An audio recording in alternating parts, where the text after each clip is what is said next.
en el libro de Hechos, encontramos un relato que continúa el relato de la resurrección del Señor Jesús.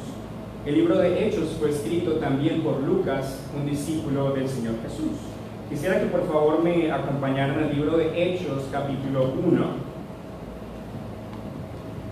porque quisiera mostrarles la continuidad del relato bíblico, de cómo Dios ahora estaba obrando para la salvación de su pueblo.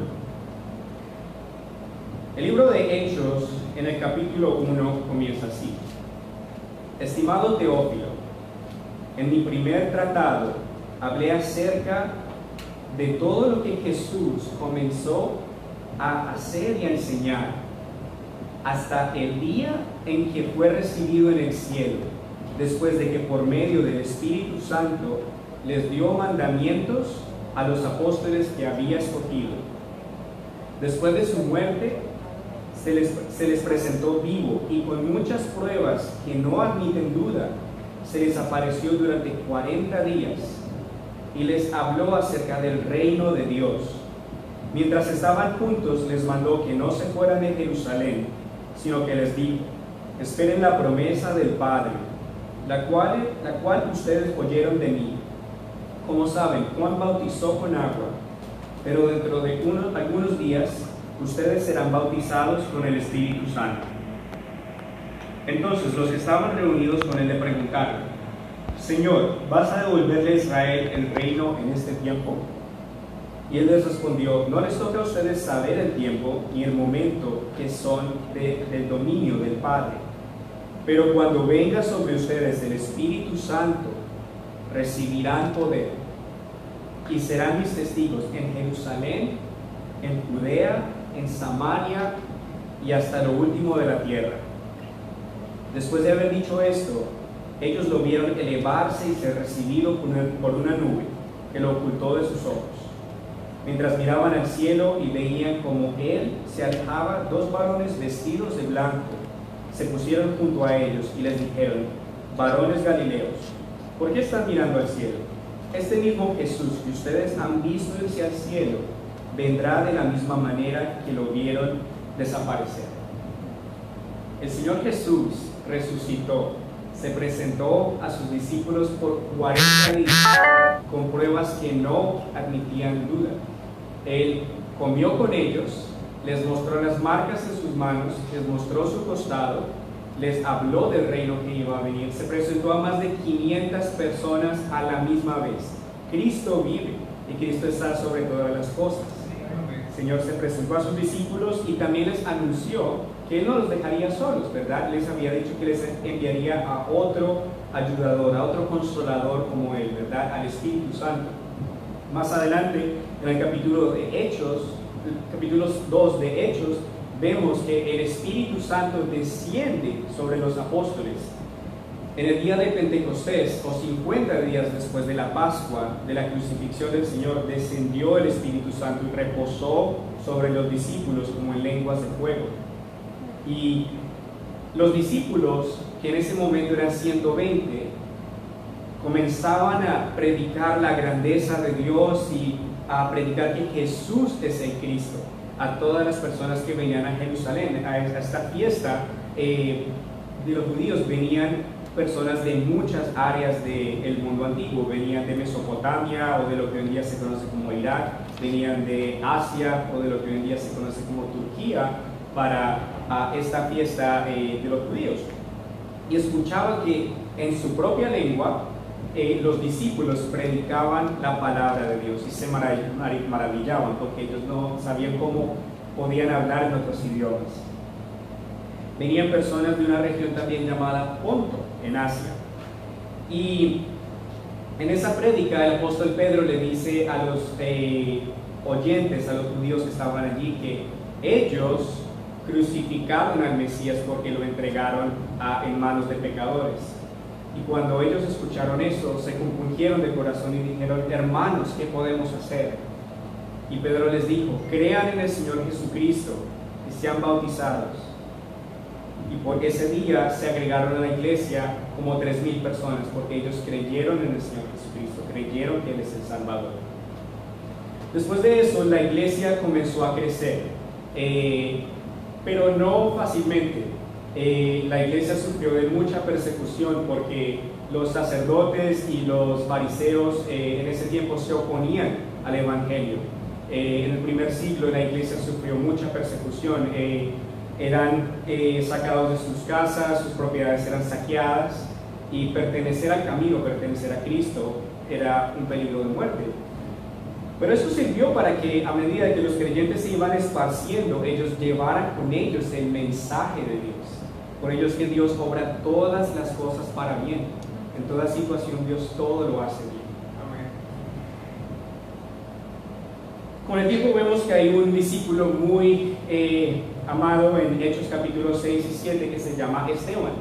Esteban fue confrontado por las autoridades judías por supuestamente decir que Jesús iba a destruir el templo y que iba a cambiar las costumbres de Moisés. Pero eso era incorrecto, porque nosotros sabemos que el Señor Jesús vino a cumplir la ley y los profetas, no a abolirlos. Esteban se defendió de esa falsa acusación explicando la salvación de Dios, de cómo siempre Dios había obrado salvando a su pueblo desde que escogió a Abraham. Pero termina su discurso confrontando a aquellos líderes religiosos, diciéndoles: ustedes fueron los que entregaron al Mesías a los pecadores, y ustedes son los que recibieron la ley pero no la cumplieron. Y ante ello estos líderes religiosos buscaron apedrearlo. Y cuando lo estaban apedreando, Esteban, en una gran muestra de misericordia y amor, ve a Cristo al lado del Padre, dice: Padre, no les cuentes este pecado. Así como el Señor Jesús amorosamente, cuando estuvo en la cruz, dijo: Padre, perdónalos porque no saben lo que hacen, así Esteban también estaba intercediendo por aquellos que lo estaban ejecutando. Y esa es una gran muestra de la gracia y el perdón de Dios, que Dios tiene misericordia y perdona hacia sus enemigos. De esa misma forma creo que también nosotros debemos buscar perdonar a los que nos ofenden, como el Señor nos perdona a nosotros. Más adelante, terminando el capítulo 7 de Hechos, aparece un personaje muy importante en la Biblia, cuyo nombre es Saulo. Se dice que este Saulo aprobó de la ejecución de Esteban. Saulo, se nos dice más adelante que su nombre fue cambiado a Pablo. Saulo, se describe, Pablo, quien antes se llamaba Saulo, se describe a sí mismo en el libro de Filipenses como un fariseo, como un hebreo de hebreos, como un hombre que era intachable según la ley. Era un hombre que buscaba celosamente obedecer la ley de Dios, pero buscaba ser justificado por las obras de la ley.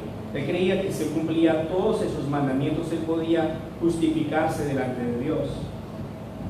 Y este hombre tenía tanto celo por la ley, pero de una manera incorrecta, de una manera muy desviada, que perseguía la iglesia de Dios. Saulo asolaba la iglesia, Pablo tomaba presos a los primeros creyentes. Pero este hombre va a ser usado como un instrumento de Dios para la gloria de Dios.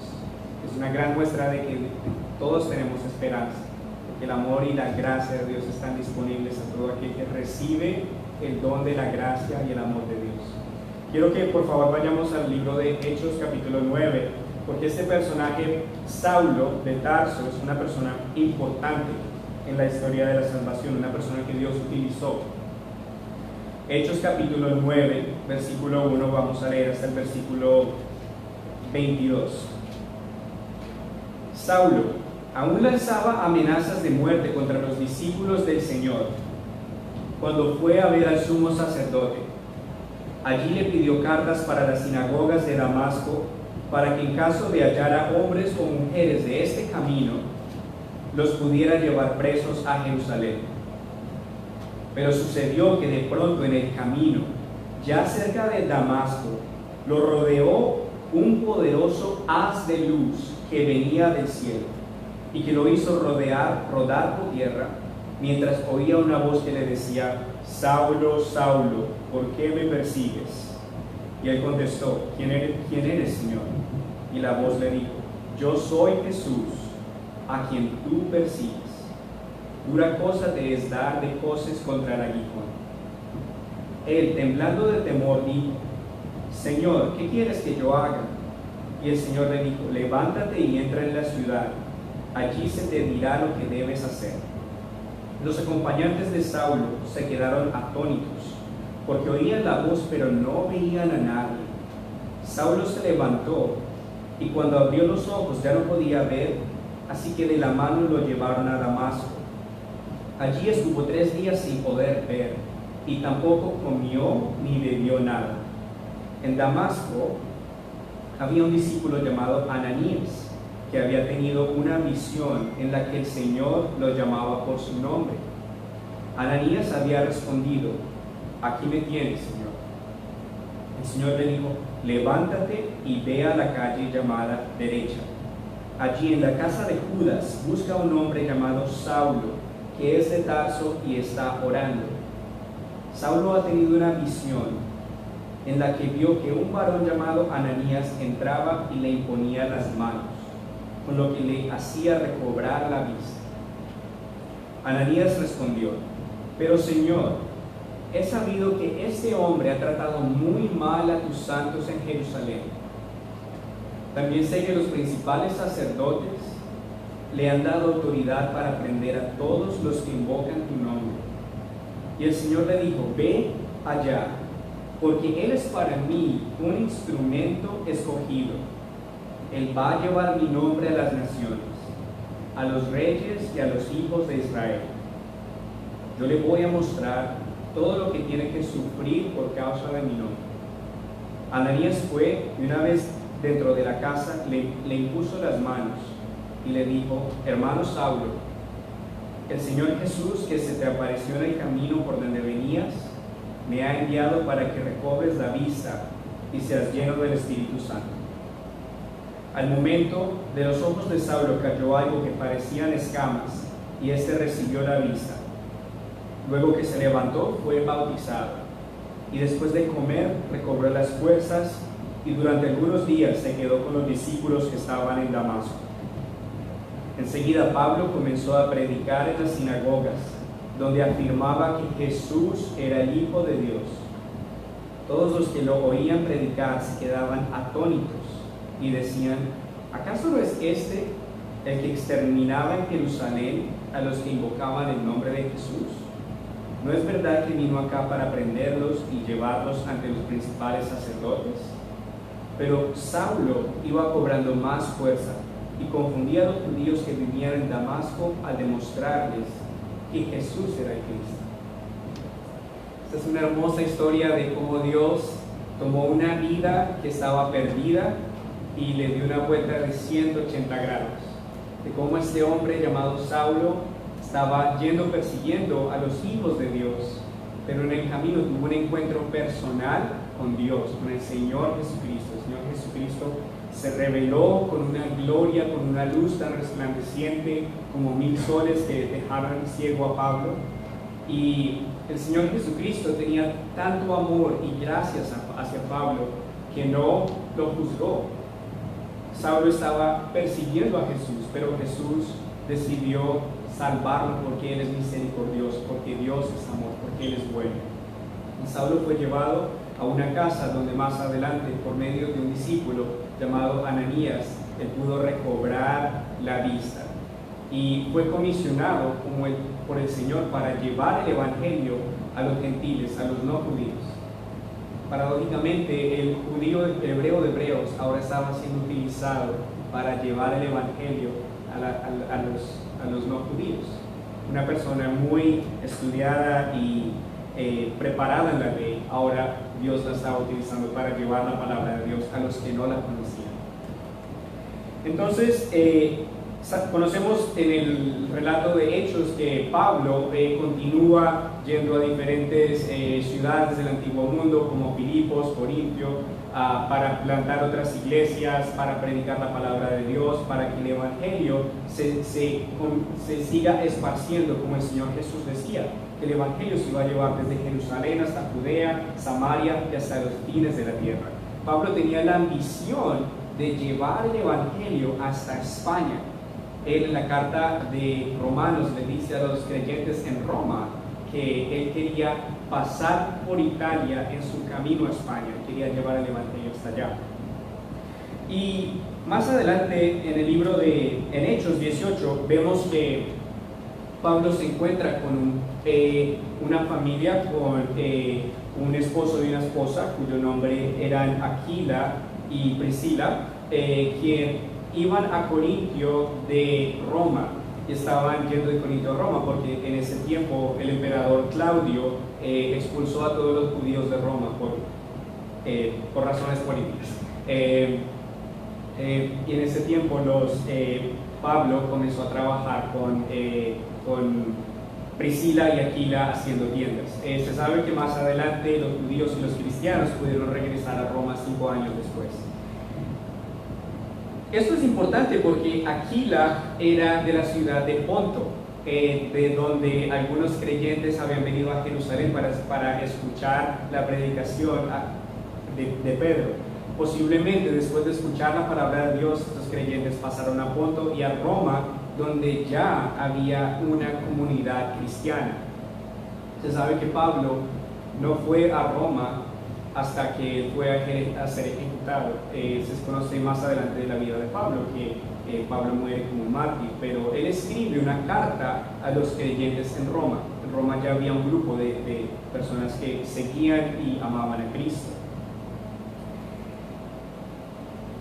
Ahora quisiera que enfoquemos nuestra atención en el libro de Romanos. El libro de Romanos es una joya, una perla de la palabra de Dios. Toda la palabra de Dios es preciosa. Y el libro de Romanos yo creo que es un discurso, un sermón que muy claramente explica que todos los hombres, judíos o no judíos, nacen bajo el pecado. No pueden hacer lo correcto y necesitan de la gracia de Dios. Pablo les explica a los judíos cristianos en ese tiempo en Roma que la ley no puede salvar a nadie, porque la ley nos muestra el pecado y la necesidad de perdón. La ley de Dios, los mandamientos del Antiguo Testamento, no fueron diseñados para salvar a nadie, sino que muestran la necesidad de un Salvador. Y también en el libro de Romanos, Pablo explica acerca de Jesucristo, que la salvación viene por la fe en el Señor Jesucristo. Porque como Él lo dice y como lo dice el Antiguo Testamento, el justo por la fe vivirá. Así como Abraham también fue declarado justo por la fe, así hoy en día nosotros podemos ser declarados justos y tener paz con Dios por medio de la fe en el Señor Jesucristo. El libro de Romanos también explica muy claramente cómo Pablo quiere que vivamos como iglesia, amándonos unos a otros, sirviéndonos unos a otros. Él explica cuáles son los deberes cristianos, las marcas de un cristiano. Ustedes los pueden leer en el capítulo 12 de Romanos, es un pasaje muy bonito. Ahora quiero que enfoquemos nuestra atención en Romanos 1, versículos 1 al 7. Por favor, acompáñenme a leer ese pasaje o el prólogo de Romanos. Pablo, siervo de Jesucristo, llamado a ser apóstol, apartado para el evangelio de Dios, que él había prometido antes por sus profetas en las santas escrituras, acerca de su Hijo, nuestro Señor Jesucristo, que era del linaje de David según la carne, que fue declarado Hijo de Dios con poder, según el Espíritu de santidad, por la resurrección de entre los muertos, y por quien recibimos la gracia y el apostolado para la obediencia a la fe en todas las naciones, por amor de su nombre, entre las cuales estáis también vosotros llamados a ser de Jesucristo. A todos los que estáis en Roma, amados de Dios, llamados a ser santos, gracia y paz a vosotros de Dios nuestro Padre y del Señor Jesucristo. Esa es la introducción que Pablo, el autor de esta carta, utiliza para dirigirse a los creyentes, a los hermanos en Roma. Y es bonito ver que aquí, aquel que era perseguidor de Jesucristo, ¿verdad? Ahora es un siervo de Jesucristo. Pablo se reconoce a sí mismo como un siervo de Jesucristo, o como un sirviente, como un esclavo de Jesucristo. Ese era el significado de esa palabra en el lenguaje original: un siervo, un esclavo de Jesucristo, un esclavo al excelente y buen maestro que es Jesucristo. Y Pablo reconoce que él ha sido llamado a ser un apóstol y alguien que ha sido apartado para el Evangelio de Dios. Es importante que tengamos claro que es un apóstol. Un apóstol es un hombre que vio a Jesucristo resucitado. Fue uno de los seguidores de Cristo que fue testigo de su resurrección. Por ello, él tenía el poder, la autoridad que Jesucristo le dio para poder llevar el Evangelio de Dios a todas las naciones. Es importante tener esto en cuenta porque hoy en día no tenemos apóstoles, porque hoy en día nadie ha visto al Señor Jesucristo resucitado. Ahora, Pablo reconocía su propósito como de haber sido apartado para el Evangelio de Dios, como algo que le daba mucho gozo y alegría para lo que él vivía. Era su pasión, como lo dice en el libro de Hechos, capítulo 20, versículo 24. Pablo decía, hablándole a los ancianos de la iglesia en Éfeso: pero de ninguna cosa hago caso, ni estimo preciosa mi vida para mí mismo, con tal que acabe mi carrera con gozo y el ministerio que recibí del Señor Jesús, para dar testimonio del Evangelio de la gracia de Dios. Pablo sabía que él había sido apartado para predicar el perdón de Dios, para predicar el amor de Dios, para predicar la gracia de Dios a todo aquel que se arrepienta y confía en el Señor Jesucristo. Para eso vivía Pablo. Y también es el propósito, uno de los propósitos para que Dios quiere que nosotros vivamos. Nosotros hemos recibido la gran perla, hemos recibido el Evangelio, hemos recibido la gracia de Dios, y por ello nosotros también podemos llevar ese Evangelio, esas buenas nuevas a nuestros familiares, amigos, a nuestra comunidad, porque por medio de Jesucristo únicamente es que tenemos salvación. Pablo nos dice también acerca del Evangelio que había sido prometido en las Santas Escrituras. Cuando Pablo se refiere a las Santas Escrituras, él está hablando del Antiguo Testamento. Y si ustedes notan la palabra acerca, así como lo tengo en la traducción de la Reina Valera Contemporánea en el versículo 3, ustedes pueden ver que el Evangelio de Dios que Dios había prometido por sus profetas en las Santas Escrituras es acerca de su Hijo, nuestro Señor Jesucristo, que era del linaje de David según la carne. Sin duda alguna, la palabra de Dios de principio a fin es acerca del Señor Jesucristo. Entonces, cuando nosotros vayamos al Antiguo Testamento, siempre podemos preguntarnos a nosotros mismos: ¿en qué forma vemos a Cristo aquí?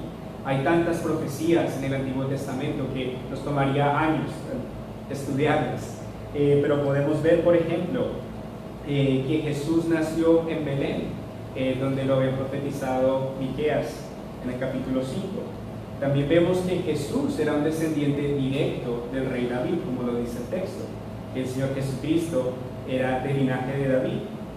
Como ustedes recuerdan, David fue el segundo rey de Israel, quien Dios escogió para liderar a su pueblo.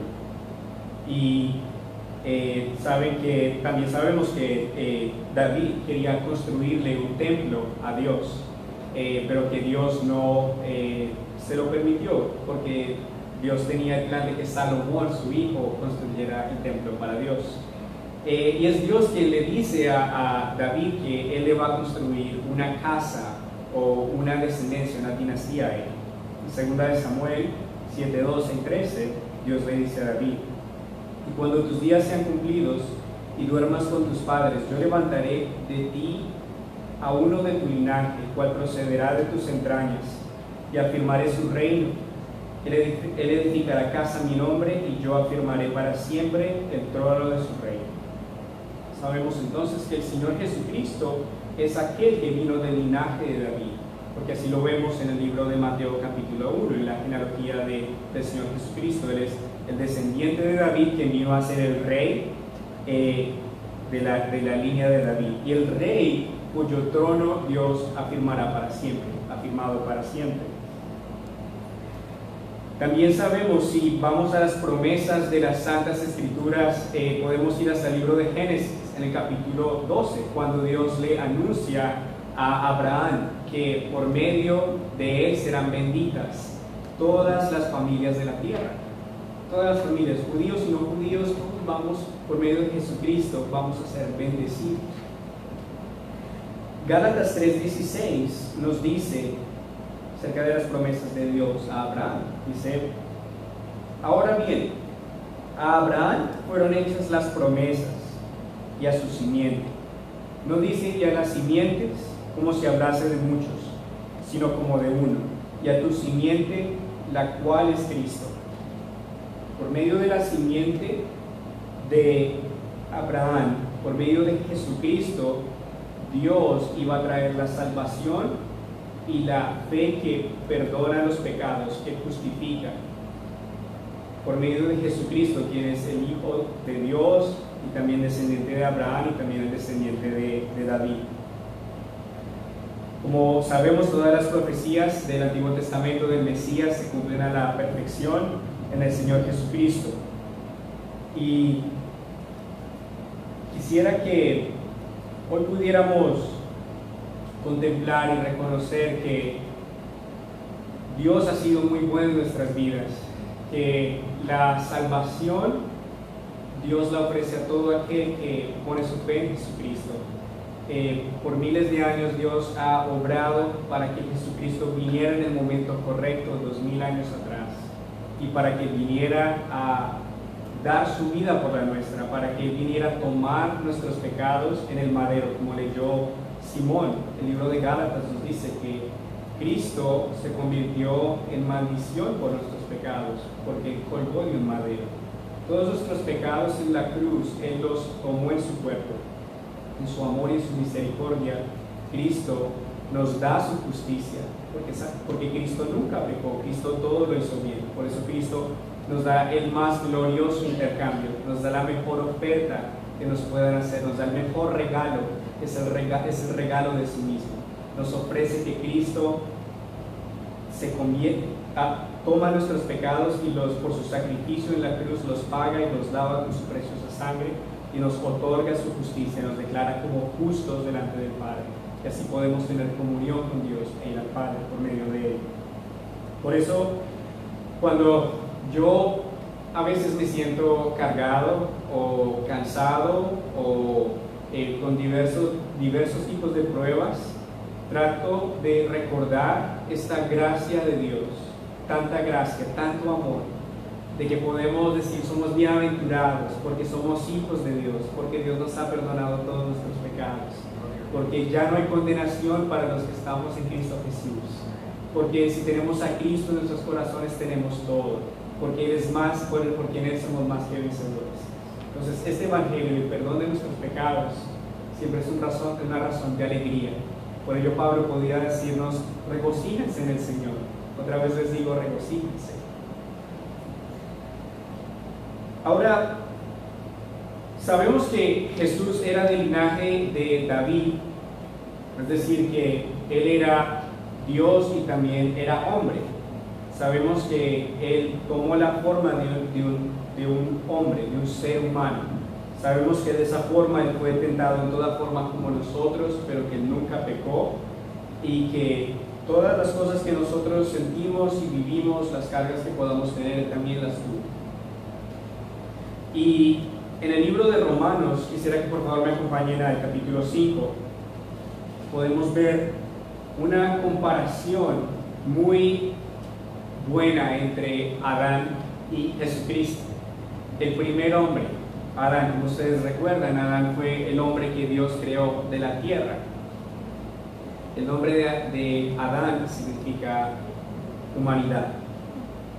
Y ahora vemos una comparación entre ese primer hombre y Jesucristo. Permítame leerles. Romanos 5:2. Por tanto, como el pecado entró al mundo por un solo hombre, y por medio del pecado entró la muerte, así la muerte pasó a todos los hombres, por cuanto todos pecaron. Antes de la ley ya había pecado en el mundo, aunque el pecado no se toma en cuenta cuando no hay ley. No obstante, la muerte reinó desde Adán hasta Moisés, aun para aquellos que no pecaron del mismo modo que Adán, el cual es figura de aquel que había de venir. Pero el pecado de Adán no puede compararse con el don de Dios, pues si por el pecado de un solo hombre muchos murieron, la gracia y el don que Dios nos dio por medio de un solo hombre, Jesucristo, abundaron para el bien de muchos. El don de Dios no puede compararse con el pecado de Adán, porque por un solo pecado vino la condenación, pero el don de Dios vino por muchas transgresiones para justificación. Pues si por la transgresión de uno solo reinó la muerte, mucho más reinarán en vida los que reciben la abundancia de la gracia y el don de la justicia mediante un solo hombre, Jesucristo. Así que, como por la transgresión de uno solo vino la condenación a todos los hombres, de la misma manera, por la justicia de uno solo, vino la justificación de vida a todos los hombres. Porque así como por la desobediencia de un solo hombre, muchos fueron constituidos pecadores, así también por la obediencia de uno solo, muchos serán constituidos justos.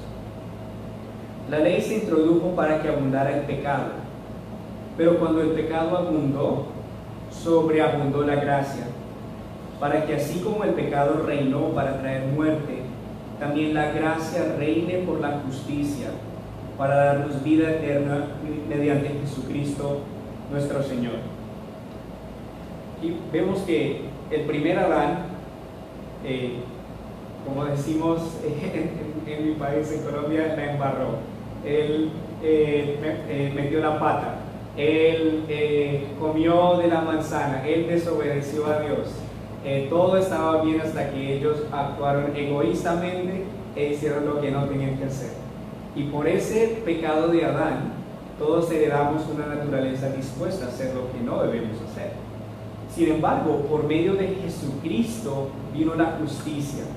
Por medio de Jesucristo, del linaje de David, vino un hombre, hijo de Dios, hijo de hombre, que fue perfecto, que fue justo, que fue obediente al pie de la letra, que todo lo hizo bien y que te otorga a ti por la fe como un regalo de su justicia, que te dice, si tú confías en mí, si tú confías en mi amor, en que yo morí en la cruz por ti y resucité, yo te declaro justo, te perdono todos tus pecados y tus pecados ya quedan olvidados en las profundidades del mar.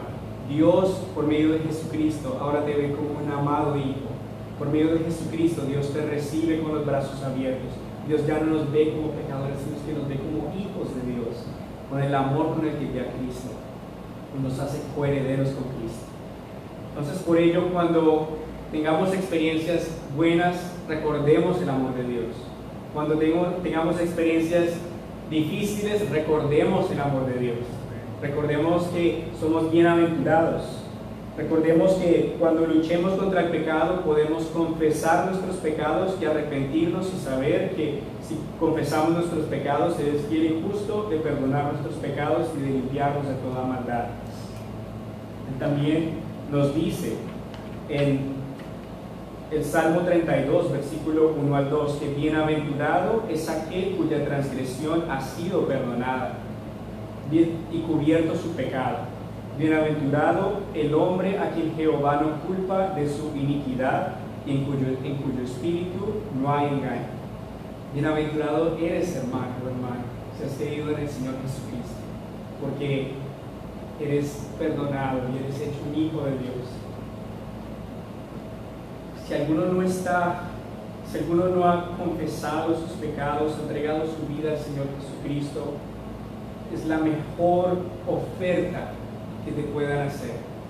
No hay un tesoro más grande en el universo, no hay nada tan grande como el amor de Dios. Y el amor de Dios se manifiesta en que aun cuando éramos pecadores, Cristo murió por nosotros. Por eso Dios te ofrece el perdón, te ofrece el regalo de sí mismo cuando tú crees en Jesucristo, cuando tú confiesas que Él es el Señor y que Dios lo resucitó dentro de los muertos. Solamente Jesucristo puede salvar. La salvación es únicamente por medio de la fe en Jesucristo. Claramente ninguna obra de la ley puede salvarnos. Por ello, Dios requiere que pongamos nuestra fe únicamente en Él para ser salvos. Ahora, sabemos que Jesucristo, el Señor, no solamente murió, sino que Él resucitó con gran poder. En el texto se nos dice que Jesús fue declarado Hijo de Dios con poder, según el Espíritu de Santidad, por la resurrección de los muertos. El cuerpo que fue bajado de la cruz y que fue sepultado en la tumba, resucitó. Ese cuerpo cobró vida. Ese cuerpo salió de esa tumba victorioso para siempre, para proclamar que Jesucristo es el Rey de Reyes, el Señor de Señores, para aplastar la cabeza de la serpiente, para librarnos de la esclavitud del pecado, para declararnos justos y para ser el Señor para siempre, Cristo y Rey, que está a la diestra del Padre y que viene por nosotros. Él resucitó con poder. Su resurrección afirma con toda certeza que Dios ha recibido su sacrificio como el perdón de nuestros pecados. No hay duda alguna de que la ira de Dios ya fue aplacada, que ya no existe en contra de nosotros, sus hijos. Por ello regocijémonos en el Señor también. En Mateo 28, 16 al 20, el Señor Jesús dice: pero los 11 discípulos se fueron a Galilea después de su resurrección, al monte donde Jesús les había ordenado. Y cuando le vieron, le adoraron, pero algunos dudaban. Y Jesús se acercó y les habló diciendo: toda potestad me es dada en el cielo y en la tierra. Por lo tanto, id y haced discípulos a todas las naciones, bautizándolos en el nombre del Padre y del Hijo y del Espíritu Santo, enseñándoles que guarden todas las cosas que les he mandado. Y aquí que yo estoy con vosotros todos los días hasta el fin del mundo. El Señor Jesucristo tiene poder sobre todas las cosas en el cielo, en la tierra y por debajo de la tierra. Así que ante cualquier dificultad, ante cualquier lucha, ante cualquier prueba, recuerda que Cristo está contigo hasta el fin del mundo y que tiene poder sobre todas las cosas. Y ese mismo Espíritu que resucitó a Jesús de los muertos también está en nosotros. Romanos 8:11 nos dice: y si el Espíritu de aquel que levantó de los muertos a Jesús mora en vosotros, el que levantó de los muertos a Cristo Jesús vivificará también vuestros cuerpos mortales por su Espíritu que mora en vosotros. Por lo tanto, sé que el poder que el Señor Jesucristo anunció lo tienes en ti, si estás en Cristo. Porque ahora nuestro cuerpo es un templo de Dios, un templo para el Espíritu de Dios. Ahora tú tienes a Dios, el Espíritu Santo en ti, y puedes tener comunión con el Padre y con el Hijo por medio del Señor Jesucristo. Si tienes a Cristo en tu corazón, tienes todo.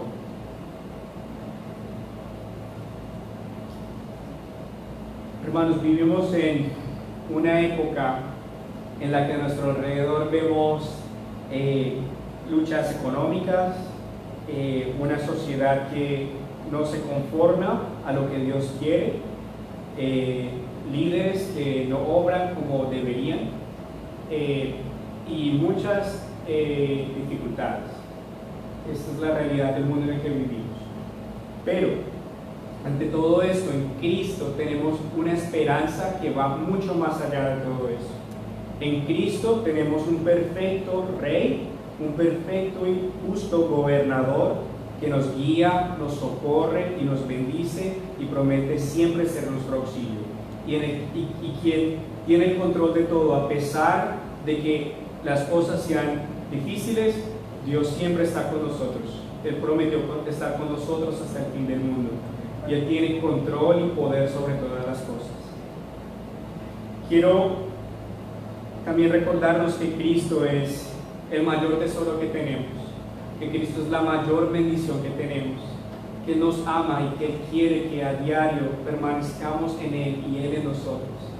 Él quiere bendecirnos con el gozo de su salvación y nos invita a acercarnos a Él por la fe. Por último, amada Iglesia Pública Sublime Gracia, quiero leerles del libro de Romanos capítulo 8 versículos 28 al 39. Hermanos, este es un capítulo que a mí me llena de mucho gozo y de mucho ánimo en la vida, porque nos muestra que Dios está con nosotros y que todas las cosas Dios las obra para nuestro bien. Entonces, por favor, leamos este texto, meditemos en él. Romanos 8:28. Ahora bien, sabemos que Dios dispone todas las cosas para el bien de los que lo aman, es decir, de los que Él ha llamado de acuerdo con su propósito. Porque a los que antes conoció, también los predestinó, para que sean hechos conforme a la imagen de su Hijo, para que Él sea primogénito entre muchos hermanos. Y a los que predestinó, también los llamó. Y a los que llamó, también los justificó. Y a los que justificó, también los glorificó. ¿Qué más podemos decir? Que si Dios está a nuestro favor, nadie podrá estar en contra de nosotros.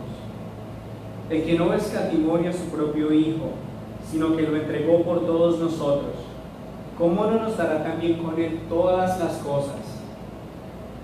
¿Quién acusará a los escogidos de Dios? Dios es el que justifica. ¿Quién es el que condenará? Cristo es el que murió, más aún, el que también resucitó, el que además está a la derecha de Dios e intercede por nosotros. ¿Qué podrá separarnos del amor de Cristo? Tribulación, angustia, persecución, hambre, desnudez, peligro, espada. Como está escrito, por causa de ti siempre nos llevan a la muerte. Somos contados como ovejas de matadero. Sin embargo, en todo esto somos más que vencedores por medio de aquel que nos amó. Por lo cual estoy seguro de que ni la muerte, ni la vida, ni los ángeles, ni los principados, ni las potestades, ni lo presente, ni lo porvenir, ni lo alto, ni lo profundo, ni ninguna otra cosa creada nos podrá separar del amor que Dios nos ha mostrado en Cristo Jesús nuestro Señor. Entonces, tomemos ánimo, gozo de saber que nada podrá separarnos del amor que Dios nos ha mostrado en Cristo Jesús nuestro Señor. Que si estamos en Cristo, hemos sido perdonados, hemos sido salvos. Que Él invita a todo aquel que esté sin Él a venir al Padre, a arrepentirse de sus pecados, a confesar a Cristo como Señor y Salvador y a recibir el don de la justificación y de la vida eterna. Oremos, por favor. Señor Padre, Señor Jesucristo y Espíritu de Dios, te damos muchas gracias, Señor, por tu infinito amor, Señor. Te damos muchas gracias, Señor, porque tú muestras tu amor por nosotros, en que aun cuando éramos pecadores, Cristo murió por nosotros. Tu amado Hijo, Señor, a quien tú amas más, quien es Dios, el Rey de toda la creación, se humilló a sí mismo, Señor, para venir al mundo, entregar su vida por nosotros en la cruz y resucitar dentro de los muertos, Señor. Muchas gracias, Señor, por el don de la vida eterna.